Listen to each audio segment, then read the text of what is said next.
এখানে দেখেন এই যে শিশু বাচ্চারা রয়েছে, দুধের বাচ্চা রয়েছে, তাদের মা রয়েছে, অর্থাৎ ভারতীয় পরিবারে বেশ কয়েকজন সদস্য এখানে উপস্থিত রয়েছে। তারা গতকাল প্রেস ক্লাবে, জাতীয় প্রেস ক্লাবে সংবাদ করেছে, আমিও ছিলাম। এতে একটাই দাবি, সেই দাবিটা অনেক বড় কিছু না, ছোট্ট একটা দাবি। যদি আমাদের বর্তমান সরকার প্রধান উপদেষ্টা ডক্টর মোহাম্মদ ইউনূস সাহেব একটু হস্তক্ষেপ করেন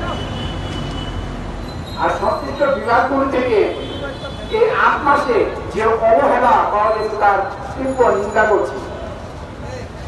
এখন আমরা সংশ্লিষ্ট বিভাগের কাছে আর ধর্ণা ধরব না, আমরা এখন সরাসরি মাননীয় প্রধান উপদেষ্টার সাথে ধরা ধরছি, আপনি যে কোনো উপায়ে, যে কোনো পন্থায় আপনি এদেরকে মুক্ত করার ব্যবস্থা করুন। একটা দেশের রাষ্ট্রপ্রধান, সরকার প্রধান হিসেবে এটা আপনার নৈতিক দায়িত্ব, মানবিক দায়িত্ব, যে দায়িত্ব করেন না কেন এখানে এটা আপনাকে পালন করতে হবে। আর সৌদি সরকারের আইনে যদি এটা অপরাধ সংগঠিত হয়েও থাকে,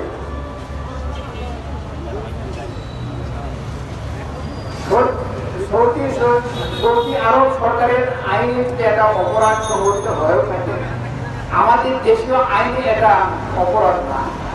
যা হোক, আমরা সৌদি সরকারের আইনের প্রতি শ্রদ্ধা জ্ঞাপন করছি এবং সৌদি সরকারের প্রধানকে আমরা উদ্দেশ্য করছি, দৃষ্টি আকর্ষণ করছি সৌদি রাষ্ট্রদূতের মাধ্যমে। আমাদের সন্তানদের, আমাদের কারো ভাই, আমাদের কারো সন্তান, আমার কারো পিতা, এদেরকে ক্ষমা সুন্দর দৃষ্টিতে দেখবেন। আর এই ব্যবস্থাটা করতে হবে আমাদের দেশের সরকার প্রধানকে, অর্থাৎ প্রধান উপদেষ্টা ডক্টর মোহাম্মদ ইউনূস সাহেব। ডক্টর মোহাম্মদ ইউনূস সাহেব যদি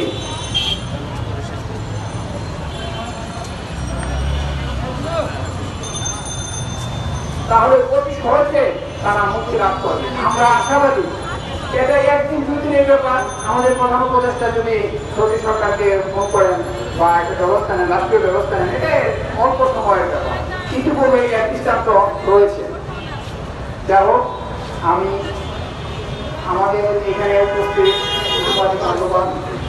বিভিন্ন পরিবার হতে আগত সকল সদস্যবৃন্দ এবং আপনারা যারা উপস্থিত আছেন সকলকে ধন্যবাদ জানিয়ে আজকে আমাদের অনুষ্ঠান সমাপনী ঘোষণা করছি।